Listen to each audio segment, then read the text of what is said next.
அன்பு நண்பர்களுக்கு வணக்கம். களவழி 40 செய்யுள் 12. ஓவா கணைப்பாய ஒல்கி எழில் வேழம் தீவாய் குருதி இழிதலால் செந்தலை பூவல் அம்புன்றம் புயற்கு ஏற்ற போன்றவே காவிரி நாடன் கடாய் கடிது ஆக கூடாரை அட்டகளத்து.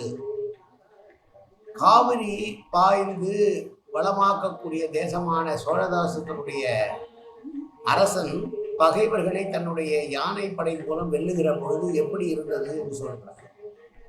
யானைகள் போரிடுகிற போது அதன் உடல் முழுதும் அம்புகள் தைக்கப்பட்டு அதிலிருந்து வழுதி ஓடுகிற இரத்தமானது செம்மலையில் மழை பெய்தால் எப்படி நீர் ஓடுமோ அப்படி பெருக்கெடுத்து ஓடுகிறது.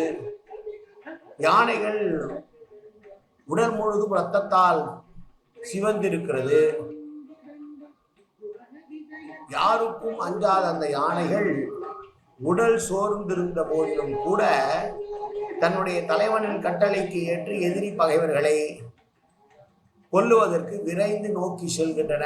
தன்னுடைய யானைப்படையை பகைவர்களை நோக்கி செலுத்துகிறான் என்று சொல்லுகிற செய்யுள். மீண்டும் செய்யுள்.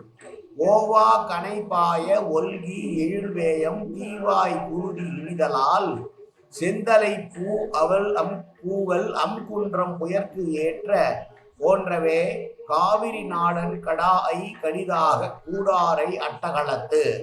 நன்றி, வணக்கம்.